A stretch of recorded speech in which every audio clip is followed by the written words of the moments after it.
What's up, ladies and gentlemen? Welcome back to another episode here where we're going to be playing as the Knights, and I want to demonstrate to you guys a opening strategy.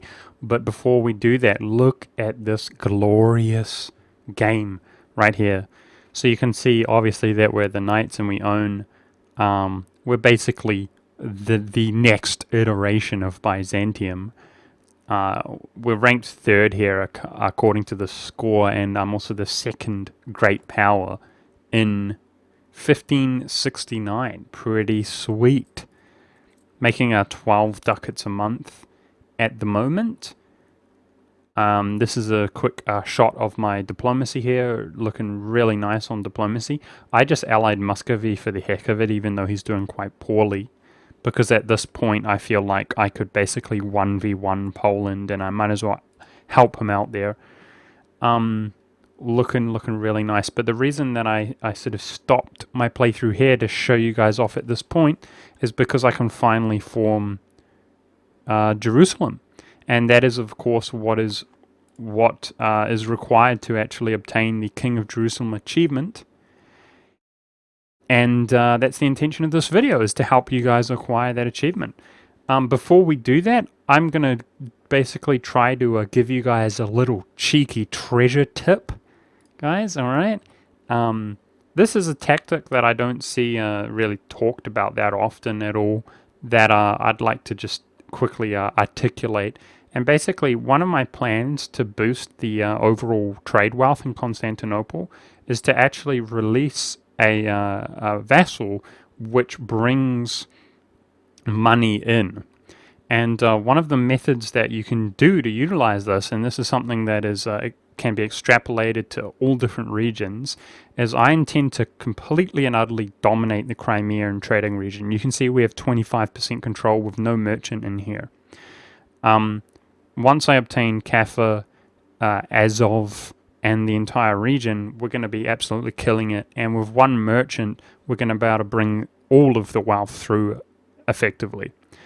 But in order to amplify that wealth even further, what we can do is actually release a subject from this one province here. So I could release Astrakhan. Now, he is going to be collecting in the Crimea, and therefore his merchants are going to be pulling into the Crimea. So we're actually, in a sense, generating merchants. But not only that, then I can go ahead and refeed him his core, as well as the rest of the entire Astrakhan region, which also happens to be his cultural group. How convenient. And therefore, I could feed him into a nice, powerful vassal out in this region, and eventually push out in order to help him dominate Samarkand as well. And what he's actually going to do is bring all of that wealth over here to the Crimea, where we dominate the region, and then can bring, at the moment there's about a total of 4 ducats there, but we can bring even more into Constantinople. With that being said, let's go ahead and click this button.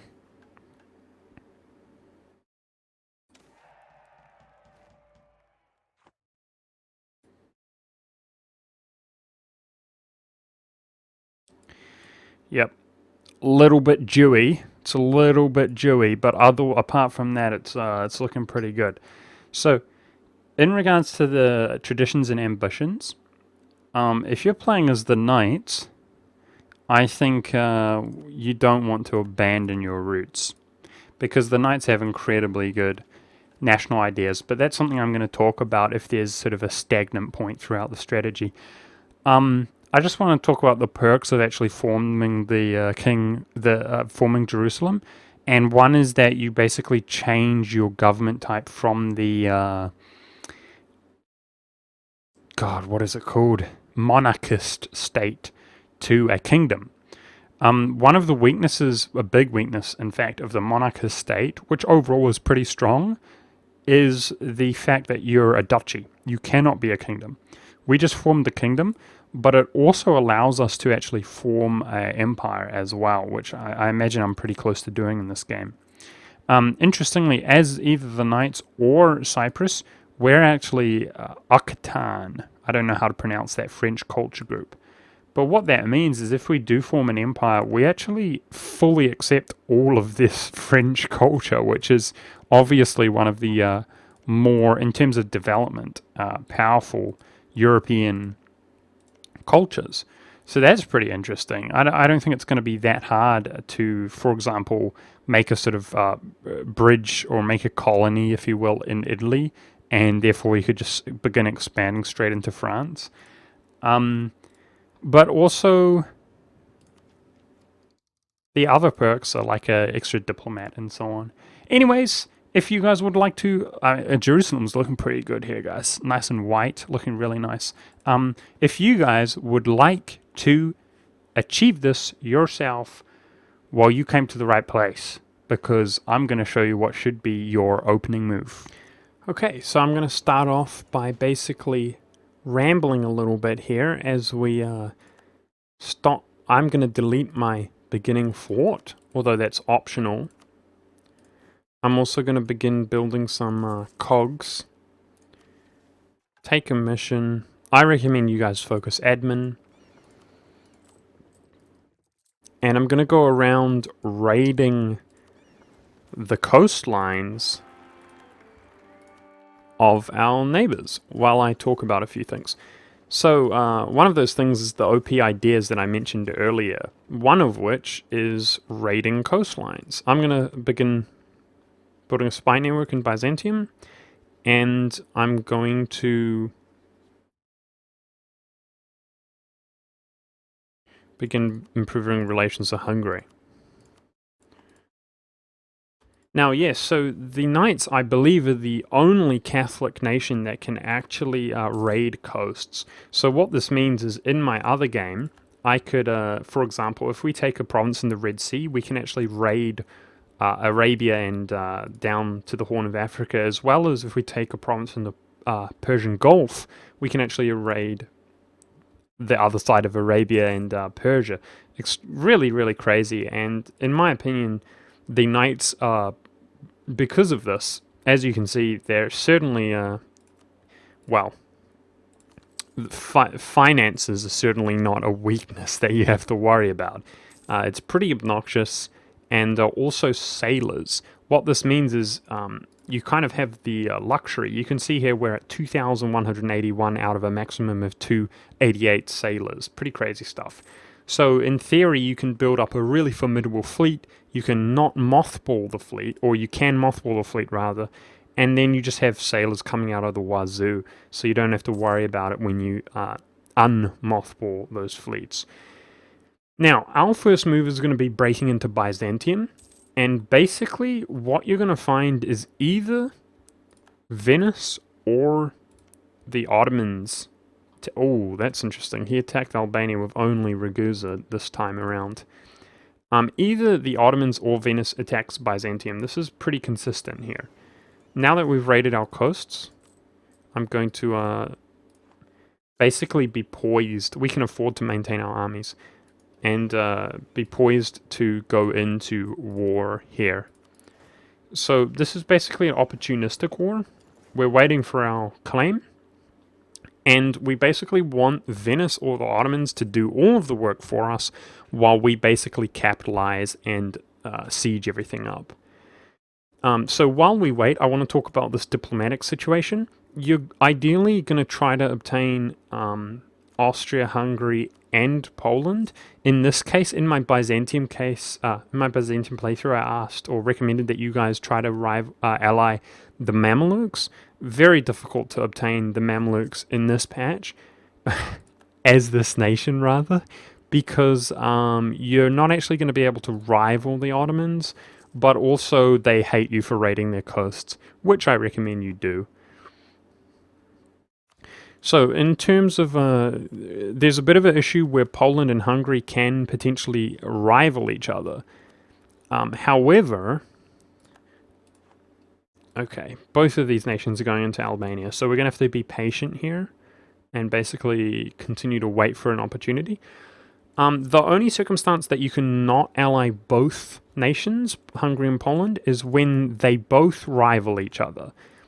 If only one of them rivals the other one, then all you want to do is ally that nation first. So, for example, if Hungary rivals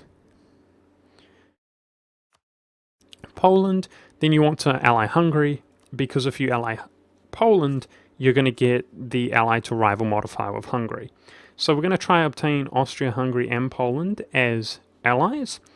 And although we're really weak, well, lucking out on the prestige events here, what you're going to find, especially after our opening move, you're going to find it's quite easy to obtain them as allies. Hopefully we have a diplomat. That's very good. This guy. Statesman. Because we're Catholic. So usually you guys have most likely been in the spot trying to vie for their attention, and it's been quite difficult as Byzantium, but of course Byzantium is Orthodox. Now the downside, of course, is that we can't get royal marriages, but I feel like overall it's actually easier as a Catholic nation to get that sweet, sweet diplomacy. So yeah, we're just hanging out, waiting for these moves, the Ottomans or Venice to make a move against Byzantium. So in the meantime, let's talk about the Knights Hospitaller taller ideas. They actually begin with discipline and may raid coasts.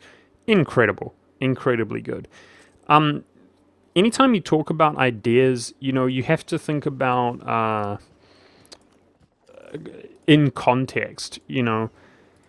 Like for example, if you're trying to actually conquer the world, the reality is that a nation that had no national ideas whatsoever is still going to be a playable nation, right? It's a disadvantage, but they're still going to be entirely playable. So you always want to think about ideas in context to something. Like, for example, the Ottomans probably have the best ideas possible for world conquest because of just the sheer amount of core reduction cost. That's going to make coring up the entire world much more obtainable. So it's always going to be in context. But with that kind of thought process aside, I would say that the Knights have S-tier ideas. I think they have pretty much... It's well distributed between different things, but overall I think they have up there with the best ideas in the game. Being able to raid coasts is incredible, of paying off debt, just making so much money than you otherwise would. Tons of sailors. In combined with galley combat ability is not that good, but 15% chance to capture enemy ships in combined with that, really strong. In combined with naval force limit 50%, that is enough to have a very significant naval advantage over other nations, in my opinion. In terms of military, they have discipline, but also yearly army tradition. So they're kind of not a military extremely strong nation, but they're not weak at the same time. Like many nations don't even have discipline. They also have increased diplo slot. National unrest, -2. Very good in combination with many things like humanist, extremely stable. Yeah, this fort defense is, at a glance, it's pretty marginal and pretty weak, but the Knights actually have a unique decision here. Rhodians and the other Greeks in the order. This requires you to have 2 stability, and it costs you need at least 100 diplo. Now it costs 100 diplo and 1 stability, and you gain a modifier for the entire game where, as you can see, you get 5% increased national manpower modifier, which is not great. 15% garrison growth, which is not great. But you actually get 25% garrison size. That's pretty obnoxious, especially later on when you have big powerful forts. 25% garrison size. It's pretty crazy to actually see a 6 stack sitting on a fort level 2 and they're unable to siege your province because they don't have enough troops, for example. When you combine that with the fort defense, You might be surprised. I was pleasantly surprised. It's pretty nice actually going around sieging up enemy provinces while they struggle to siege up your provinces. Overall, although they're well distributed between military, navy, and a few generic things like diplo relations and the strong -2 to unrest, I think the Knights have very strong ideas overall, much stronger than most nations. I'm actually going to pull back a diplomat here ready to go to war, which is going to be our first move when I can. As far as a bit of a weakness here, you actually don't accept Greek culture off the onset of the game, but by the way, this will actually accept Greek culture for you. So it's the same price in terms of Diplo to actually promote culture. Keep that in mind. You don't want to promote culture, but instead you want to pass that when you get to stability. Also, other weaknesses, as you can see, are the fact that we're Catholic and our province is Orthodox. Therefore, we have 100% religious disunity. Oh, that's an awful event. I guess we're going to take our corruption there. We've got the cash to pay it off.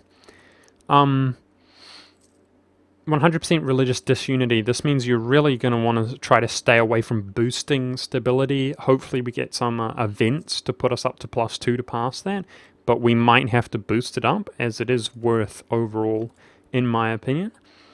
But what this means is we actually have unrest in our starting provinces, or province rather. We actually have unrest here, which is pretty awkward, but part of my strategy actually helps resolve or alleviate that issue, so keep that in mind. Now I have more cogs. What I'm going to do is actually build up a couple more troops. And I've got my troops here kind of poised to go in against Byzantium. That's why they're stationed here at sea. So often this happens when I'm trying to record. Things don't go perfectly as planned to make my video nice and smooth and fast and efficient, but that's okay. It could always be worse. I suppose in terms of consistency, the real RNG factor in this playthrough is going to be if the Ottomans, or I suppose Venice as well, declare on Byzantium just immediately. That's going to be the biggest downer and not allow you to actually obtain this achievement. Or, sorry, restart rather, let's put it that way. Because you just don't have the claim. So I suppose in theory you could no CB, but this 2 stability hit is going to be absolutely brutal. The Ottomans are moving some troops around. I wonder if they're going to actually start this war here. Yes, so he's declared war. So what we're going to do is use our claim on Athens to declare war as well.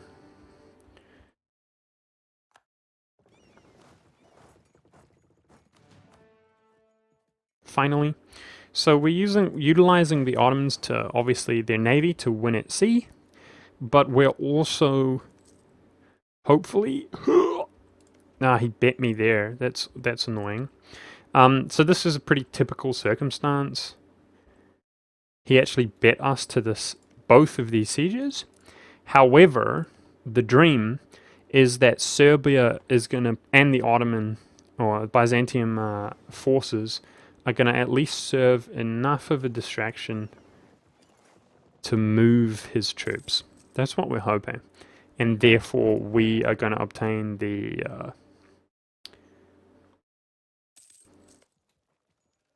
occupation of the siege. So let's see if this is in fact the case. I'm going to try to heal or repair my navy up. Okay, so as you can see here, we've obtained Athens and Constantinople. So this is obviously another RNG factor which could result in the failing or at least the hurting. Ooh, Poland's losing to the Teutons. That's awkward. Regardless, Gonna keep improving relations with him and Hungary while we're at war.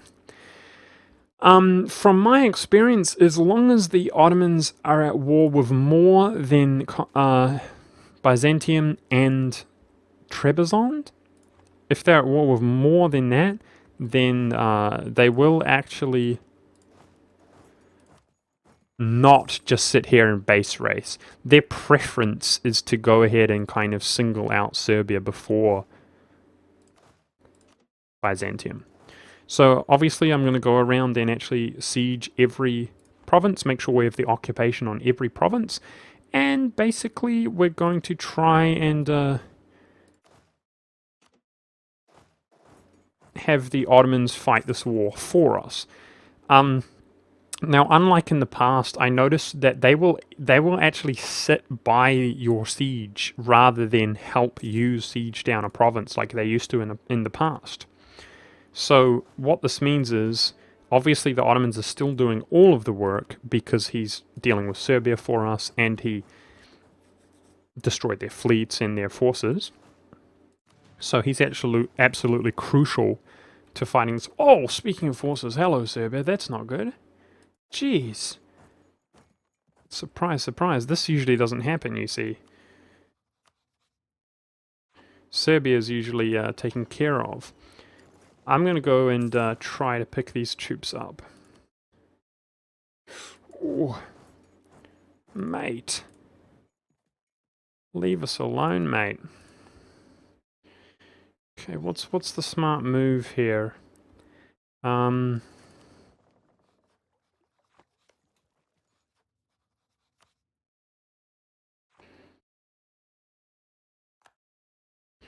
See if we can do a offer him some money after this naval battle's over. Okay. Let's hire some mercs because they're faster. See, this is the brilliance of being the knights, is you have this wealth. It's beauty, mate.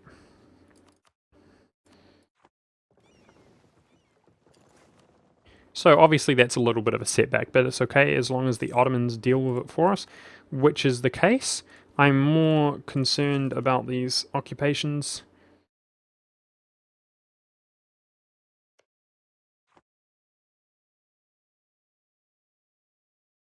Oh, so sad. He decided to stop sieging up Serbia and come here for Athens. You cheeky guy.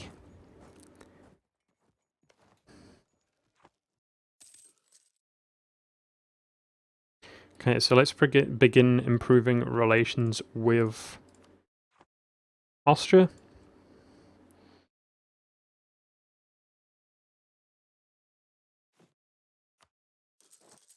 And I'm going to go ahead and merc up for enough troops to siege down Istanbul, because like I said, or Constantinople rather, because like I said, the Ottomans will actually just watch. They have a tendency to just watch and not actually help you out.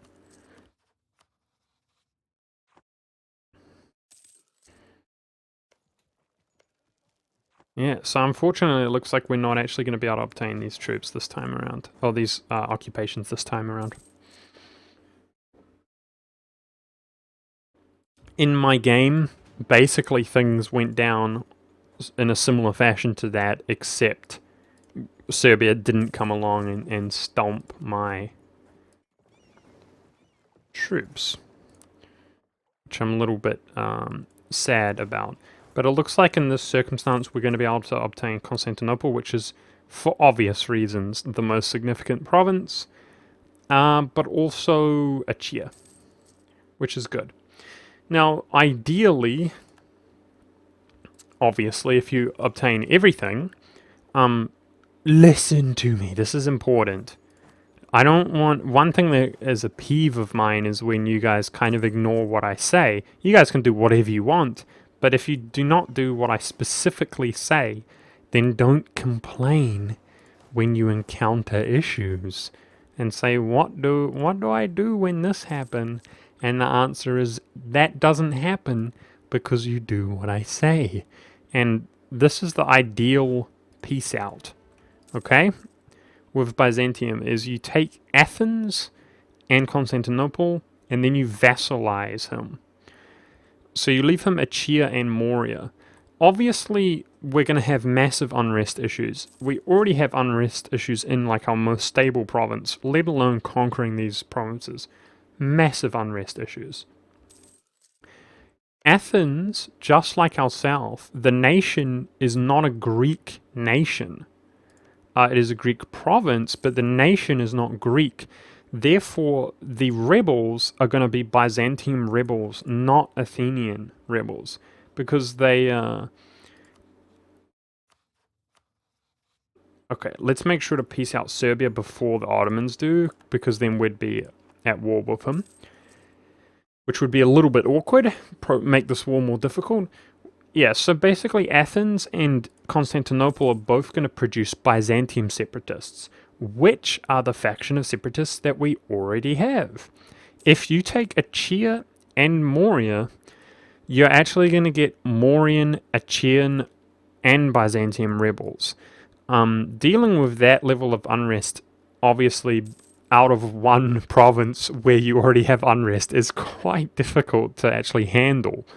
If you do Athens and Constantinople, however, what you're going to find is these Byzantine separatists, if you station your troops here, and that's going to reduce the unrest in your capital, with that combined with the fact your unrest is going to be way lower in your capital due to these provinces having separatism, the rebels are actually going to spawn on the Balkan region, and then therefore they're just going to walk off into this core, and the Ottomans will deal with your unrest for you. So that is actually incorporated into the strategy, is by doing this exact opening move, you're actually going to have the Ottomans dealing with your own unrest. Now that we've basically taken everything that we can, it's going to be very important that we do not peace Byzantium out, because then we'll be at war with the Ottomans if we actually vassalize Byzantium. So instead, that's perfect, great. So he only managed to actually take Athens, so we only lost out on one province. Let's go ahead and quickly jump on Morea. Now, the fact that we vassalize Byzantium, that's going to allow us to have the excellent Reconquest CB and actually take all this land back. I think we might not even need to obtain this siege if we just actually blockade his coast here. He might be demoralized enough to peace out. There we go. I'm also going to take what cash he gives us, because one of the important ways to actually keep this guy under control, his liberty desire, in my opinion, this is preferable, because I want him to be poor and then to actually pay off his loans in order to help out this liberty desire. Okay, so that's basically the opening move in a nutshell. As far as obtaining these dudes, let's look at our rival options. Genoa, lol. As far as obtaining these dudes as allies, Diplo reputation is obviously going to help you. But also, I found from my experience, they were not that difficult as we let our aggressive expansion reduce our core, which gives us some negative Diplo reputation. And by actually building up, once we core Istanbul, here, let's begin building a heavy ship. By actually coring this province up and estating it, it's going to improve our... These mercs are expensive, man. it's going to improve our force limit dramatically. The other thing we want to do with one of our diplomats is improve relations with Byzantium, but as you can see, pretty standard stuff. He's 95% liberty desire. By the time we improve relations with him plus 200 with a subject, he's going to be nice and stable as well. Perfect. That's the kind of stability events we want in order to not only help us convert our land and be more stable and have stability, which is nice, but also pass that nice, unique event for this nation. So now in this spot, like I said, you can see we've got 7 unrest here and 23 unrest in Constantinople. If rebels do spawn here, trust me, it's going to be about 4,000, which means as long as you station your troops here, you're going to crush it no problem. And most of them are going to spawn in this region, and they will just simply walk off into the Ottoman lands. They will deal with them for you. So that's quite fundamental, because otherwise you could be in a rough spot. Now you might say, but BudgetMonk, what if you just get attacked? Is it GG? Is it all over if the Ottomans just straight up man up and attack you? And in my opinion, the answer is no. You can actually play it out. And because, of course, Venice is guaranteeing you. That is another privilege that you have here. I actually feel like at this stage, keep in mind the Ottomans have done very little expanding. It's not like they have Constantinople. At this stage, the Ottomans are actually looking at you and Venice with a little bit of hesitance to just YOLO into you and attack you.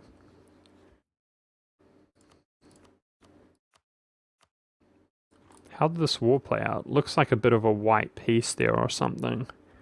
Not much. Maybe they took their cash.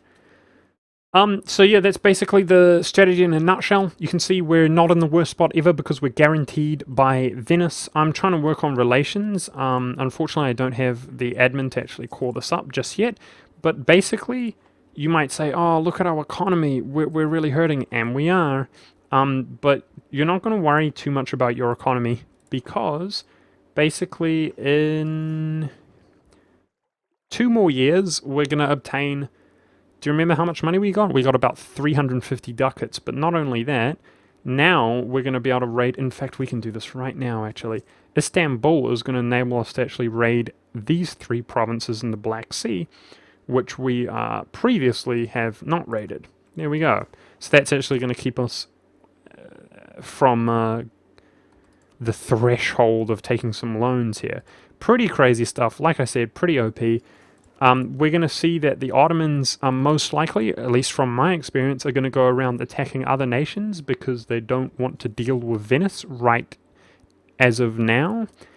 We're going to be basically, in 2 more years, we're going to obtain, by raiding those provinces, another 350 ducats. That's going to allow you, let alone going into debt and boosting your corruption, to spam mercenaries. That is a tactic, by the way, is to spam mercenaries to help you get the enough military power to actually boost the likelihood that nations will ally you like this. But there we go. We've obtained Hungary at least. So that means there's no way the Ottomans are thinking about attacking us now. In fact, if they did, we would probably crush them, in my opinion. But we're trying to obtain Poland and Austria as well. And that's the strategy in a nutshell, guys. From here, obviously, you want to build favors with these nations. And the Ottomans are going to be so much weaker than they would be in previous games because they don't have their free cord capital city. They don't have the trade that you're going to have a lot of the trade wealth here. You're going to be basking in the glory until you can finally attack them. I recommend as a first idea to get religious ideas. And whether you have the CB from religious ideas or not, I recommend that you build a massive spy network in the Ottomans, because that's going to help you tech up for cheaper cost, because they're always going to pull ahead of you in tech with their ridiculously OP ruler.